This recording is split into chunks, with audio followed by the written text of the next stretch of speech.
જય સ્વામિનારાયણ.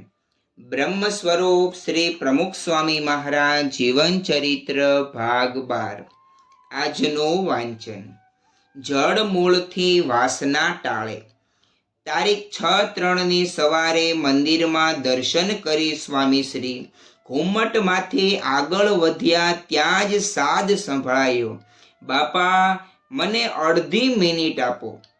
લંડનથી આવેલા ધનાઢ્ય સત્સંગી શ્રી ચંદુભાઈ દાલિયાની આ વિનંતીને લક્ષમાં લેતા સ્વામીશ્રીએ વ્હીલચેર પાછી લેવડાવી ત્યારે એ હરિભક્તે અરજ કરી, સ્વામી મારી નાની સેવા સ્વીકારો.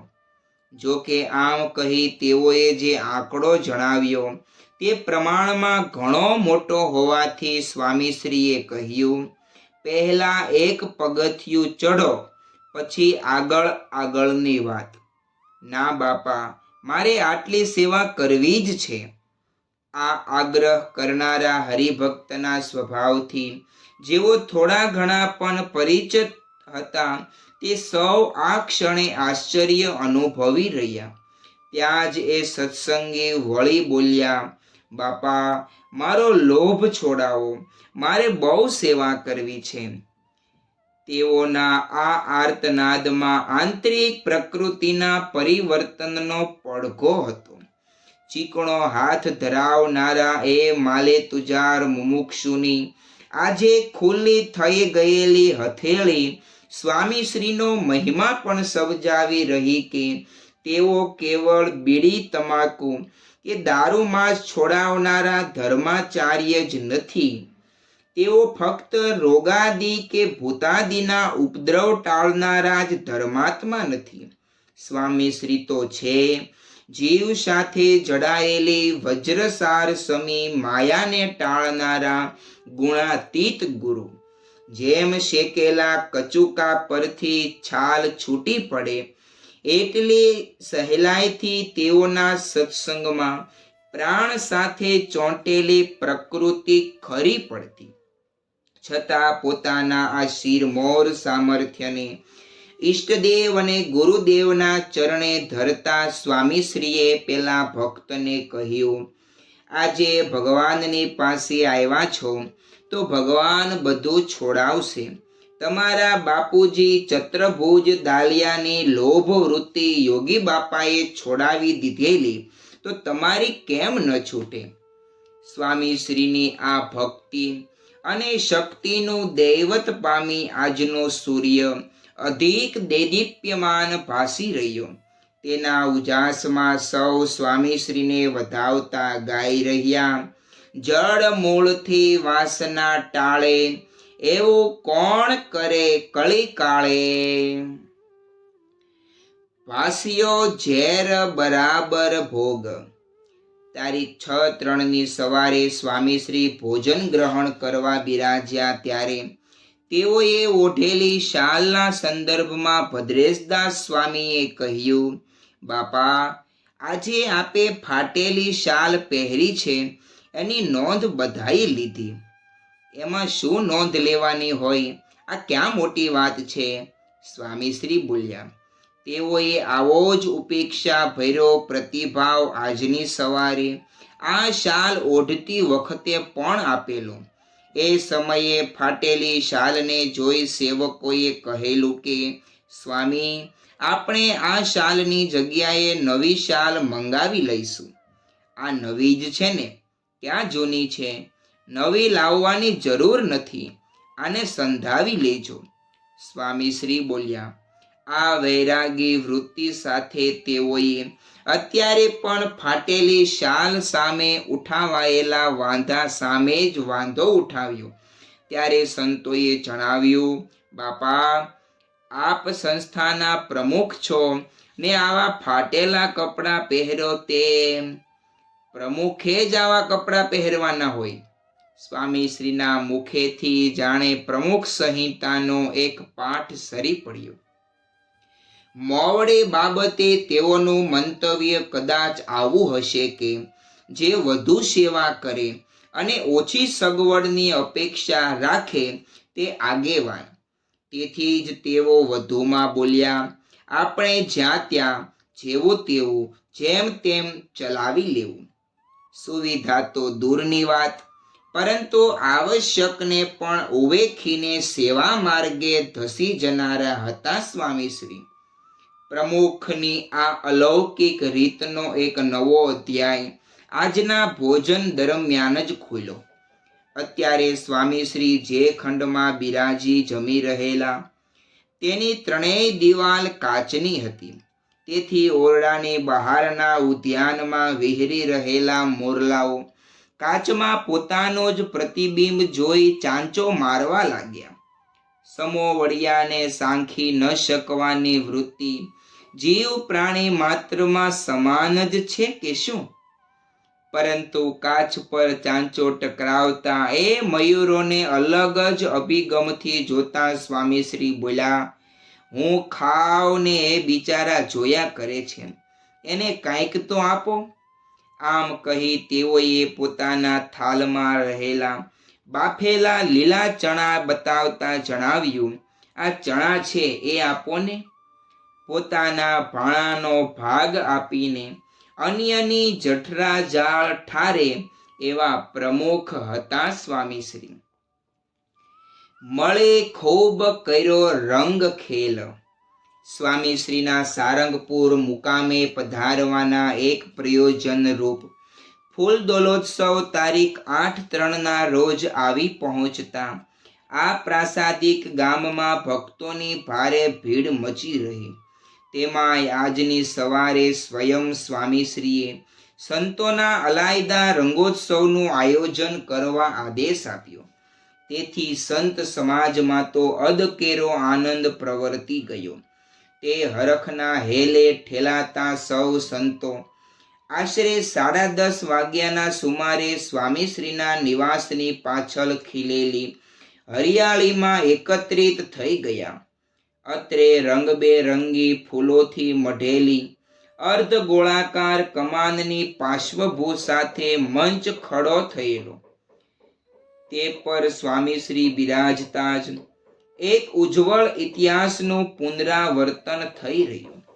આજથી બરાબર 200 વર્ષ પૂર્વે આજની જેમ આવેલી ફાગણ સુદ પૂનમે આજ સારંગપુરમાં ગુણાતીતાનંદ સ્વામી તથા નિષ્કુળાનંદ સ્વામીએ શ્રીજી મહારાજને પુષ્પોપચારથી પૂજેલા.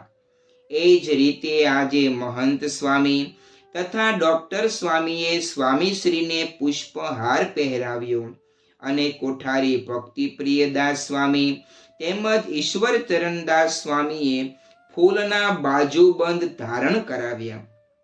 આ શણગાર સ્વામીશ્રીએ સંતોની વિનંતીથી ધારી રાખતા હર્ષોલ્લાસ વ્યાપી વળ્યો. તે સ્વામીશ્રીએ પિચકારી હાથમાં લેતા જ વિશેષ રંગીન બન્યો. તેઓની પોતાની પડખે બિરાજમાન ઠાકોરજીને તો રંગોત્સવમાં આવતા વેં તરબતર કરી મૂકેલા. પણ હવે વારો આવ્યો સંતોનો. તે સૌ રંગ વર્ષામાં એવા તરબોળ થયા કે 1 કલાકનો સમય તો ક્યાં તણાઈ ગયો તેનો કોઈને ખ્યાલ ન રહ્યો. આ રંગ પ્રવાહ પછી વહેતો થયો સ્મૃતિ પ્રવાહ. સ્વામીશ્રીએ આજે વાળેલી રંગડાની રેલને સંતો ખાતા પીતા ઉઠતા બેસતા સંભાળવા લાગ્યા. આ સ્મૃતિ સરિતામાં ખેંચાતા તે સૌ સાંજે ફૂલદોલોત્સવના મેદાનમાં પહોંચ્યા ત્યારે અહીં તો આશરે 1,15,000 હરિભક્તોની મેદની ઉભરાતી હતી.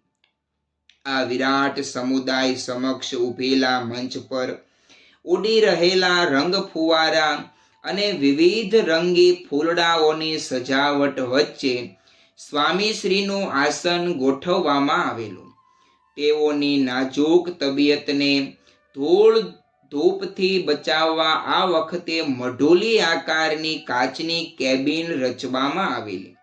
તેમાં સ્વામીશ્રી બિરાજ્યા ત્યારે ગાય હરિજન ત્યાં હોરી રાગ વાજા અદ્ભુત વાગે અથાગનું વાતાવરણ જામેલું. તેની વચ્ચે સંતોના વક્તવ્યો દ્વારા રાજીપાનો રંગ ઉડતો રહ્યો. વિવિધ પ્રકાશનોના ઉદ્ઘાટન દ્વારા જ્ઞાનની છાંટ પણ વેરાય. તેમાં પોતાની પ્રાસંગિક અમૃતધારા ભેળવતા સ્વામીશ્રીએ કહ્યું, આજે આવા ફૂલદોલના ઉત્સવ પ્રસંગે આપ સર્વે પોતાના કાર્યોને પાછા રાખીને પધાર્યા છો તો બધાને ધન્યવાદ છે. લોકની દ્રષ્ટિએ લાગે કે આવા બધા સમયા કરીને આ ખોટો સમય શા માટે વેડફવો, આ કરવાની જરૂર શું છે? પણ એમ નથી. આ ઉત્સવ તો પહેલેથી જ ચાલ્યા આવ્યા છે. હજારો માણસો કલ્યાણ માની આવા ઉત્સવોમાં જાય છે. આપણે આવો મહિમા સમજીશું તો આપણો બેડો પાર છે.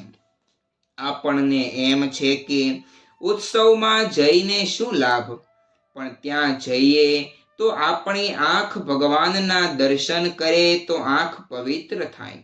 હાથથી પગે લાગીએ તો હાથ પવિત્ર થાય. પગે ચાલીને એમના દર્શને જઈએ તો પગ પવિત્ર થાય. એવો મહિમા સમજાવવો જોઈએ. મહિમા હોય તો બધું છે.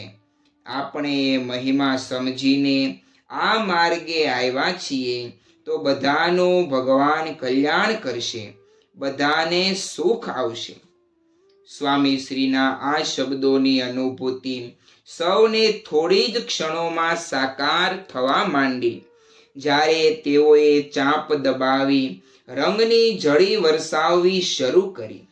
કાચ કક્ષમાં બેઠા બેઠા સ્વામીશ્રીએ રેલાવેલી આ રંગ વર્ષાથી સંતને સત્સંગી તણા, તનને મન રંગાયા ઘણાની સ્થિતિ નિર્માણ પામી ગઈ. સ્વામીશ્રીના શિથિલ સ્વાસ્થ્યને કારણે અનેક અટકળો વચ્ચે અટવાતો આજનો ઉત્સવ આખરે નિર્વિઘ્ન સંપન્ન થતા કિલ્લોલનું વાતાવરણ છાઈ વળ્યું. પુત્રને પ્રેરો વૈરાગજી. ફૂલદોલોત્સવ બાદ ઉતારે પધારેલા સ્વામીશ્રી ભોજન ગ્રહણ કરવા બિરાજ્યા ત્યારે સત્સંગના ખપનો વિષય ઉઘડ્યો. તેના અનુસંધાનમાં કોકે પૂછ્યું, બાપા, ઘણી વખત આપણે જોયું છે કે કેટલાક જીવ સત્સંગમાં આવી જાય, આગળ પણ વધે, પરંતુ છેવટે સત્પુરુષનો દ્રોહ કરીને પડી જાય. તો એવા જે સત્સંગમાં આવી જતા હોય એને શું કહેવાય? ગરબડિયા. માન મોટપ માટે એવા બધા ભેગા થાય. સ્વામીશ્રીએ સચોટ નિદાન કરી આપ્યું. આવા ગરબડિયાઓને પણ નિભાવી જાણવામાં તેઓની મહત્તા હતી. તેના પ્રતાપે વિસ્તરી રહેલા સત્સંગના પટમાં તારીખ 10/3 રોજ પટના પણ સામેલ થયો. બિહારની આ રાજધાનીમાં નિર્માણ પામેલા સંસ્કાર ધામની મૂર્તિઓને આજે પ્રતિષ્ઠિત કરી સ્વામીશ્રી તારીખ 13/3 સવારે પ્રાતઃ પૂજા કરવા બિરાજ્યા ત્યારે સંતો દ્વારા સરોદ પર રાગ બાગેશ્રીનો વિસ્તાર થયો. તેને અનુસરતા ભોપાલી રાગમાં સહજાનંદ ચરણ કે ઉપાસી કીર્તનની તાન છેડાઈ. તેને સંગત આપતા તબલચીએ ભજનના અંતે લગી વજાવીને તિહાઈ વગાડી. ગીત સંગીતની આ રમઝટથી રીઝેલા સ્વામીશ્રી પણ વાહ પોકારી ગયા. તેઓની આ પ્રસન્નતા ક્યારે ગાન સુણે હરી ડોલે, ધન્ય ધન્ય મુખે એમ બોલેની શ્રીજી પ્રકૃતિ યાદ અપાવી ગઈ. આ જ રીતે આજની સાંજ સ્વામીશ્રીમાં શ્રીજી પ્રતાપની ઝાંખી કરાવનારી બની રહી. આ સમયે દીક્ષાર્થી યુવાનોના પરિવારજનોની એક વિશિષ્ટ સભા યોજાયેલી. તેમાં પ્રાસંગિક વક્તવ્યોની સાથે દીક્ષા લેનારા યુવકોની માતાઓએ પત્રો દ્વારા વહાવેલી હૃદય ઉર્મિઓ રજૂ થવા માંડતા સ્વામીશ્રીની વિશેષ ઓળખ મળવા લાગી. કારણ કે પોતાના એકના એક સુશિક્ષિત વહાલ સોયાને સ્વામીશ્રીના ખોળે ધરનારા વિધવા મહિલા શ્રી હેમાક્ષીબહેન પટેલે લખી જણાવેલું કે, હે સ્વામી બાપા, મને કથા વાર્તામાંથી પ્રેરણા મળી કે ભગવાન અને સંતને પોતાની વહાલી વસ્તુ અર્પણ કરીએ તો તેઓ રાજી થાય. ત્યારથી રોજ પ્રાર્થના કરતી કે મારો દીકરો સાધુ થાય. તે મુજબ એને આજે આપના ચરણોમાં અર્પણ કરું છું. તો તે જીવનના અંત સુધી આપની અને સંસ્થાની સેવા કરી શકે એવું બળ, બુદ્ધિ, જ્ઞાન એને આપશો. આ યુવાન સ્વામીશ્રી દ્વારા દીક્ષિત થઈ સાધુ ગુણવત્સલ દાસ બન્યા. આવી તો 44 માતાઓ પુત્રાદિ છે સૌ પ્રભુનો જ માલ માની સંતાન રૂપી થાપણોને સ્વામીશ્રીના હાથમાં સોંપવા તત્પર બનેલી. તે પૈકીના એક શ્રી રેખાબહેન પટેલ પોતાના કમ્પ્યુટર એન્જિનિયર થયેલા દીકરાને ત્યાગના પંથે વળાવી રહેલા. તેઓએ અમેરિકાની વિશ્વ પ્રસિદ્ધ કંપનીમાં ઊંચા પદ પગાર ધરાવતા પોતાના પુત્ર રત્નને સ્વામીશ્રીના હાથમાં મૂકતા ભાવોર્મી વ્યક્ત કરેલી કે, હે પ્રમુખ સ્વામી મહારાજ, હું એક ફૂલ આપના ચરણોમાં ધરવા જઈ રહી છું. આપ એને પાંખડીએ પાંખડીએ સૌરભ ભરજો. મારો દીકરો પુરુષોત્તમ નારાયણ સાથે લગ્ન કરવા જઈ રહ્યો છે. આપના હાથે એ દીક્ષા ગ્રહણ કરશે. તેથી અંતરમાં સમાય નહીં એવો આનંદ થાય છે. આપે મારા પુત્રને સ્વીકાર્યો એ મારા અહોભાગ્ય છે. આ યુવાન સ્વામીશ્રીના વરદ હસ્તે દીક્ષિત થઈ સાધુ સત્યનિષ્ઠ દાસ બન્યા. આમ પુત્ર લગ્નને માંડવે મહાલતી માતા જેવો આનંદ આ મહિલાઓ માણી રહેલી. તે મહિલા એક શ્રી કૈલાસબહેન હિરપરાએ તો પુત્રને જ શીખ દીધી કે, બેટા, આજનો દિવસ મારા માટે સુવર્ણ દિન છે. તો આટલી શિખામણ તારા જીવ સાથે વણી લેજે. માતા પિતાના હેતને અંતરથી બાળીને પંચ વર્તમાન યુક્ત સાધુ થજે. શ્રીજી મહારાજે જે સ્ત્રી ધનના ત્યાગની ઇમારત બાંધી છે તેને ક્યારેય લૂણો લાગવા દેતો નહીં. તારા દેહની રાખ પણ સંસ્થાના કામમાં લાગે એવો સાધુ થજે. જા બેટા, તારી માતાના આશીર્વાદ છે. આ યુવાન સ્વામીશ્રીના વરદ હસ્તે દીક્ષિત થઈ સાધુ ભગવદ જીવન દાસ બન્યા. એક પછી એક રજૂ થતી આવી અંતરની આરત સ્વામીશ્રીના સંગે મહિલા ભક્તોએ સિદ્ધ કરેલી ઉત્કૃષ્ટ આધ્યાત્મિક સ્થિતિ છતી કરતી રહી. કોઈ આવેગ કે અંધશ્રદ્ધાથી નહીં, પરંતુ શાસ્ત્રોના જ્ઞાનને પી પચાવી કાળજાના કટકા કાઢવા તૈયાર થયેલી આ માતાઓ. તેઓની આવી કેફિયત સાંભળી સૌ સ્વામીશ્રી વિશે પણ અહોભાવ અનુભવી રહ્યા. શ્રી સ્વામિનારાયણ ભગવાનની જય. આગળનું વાંચન આવતીકાલે કરીશું. ત્યાં સુધી સર્વે હરિભક્તોને જય સ્વામિનારાયણ.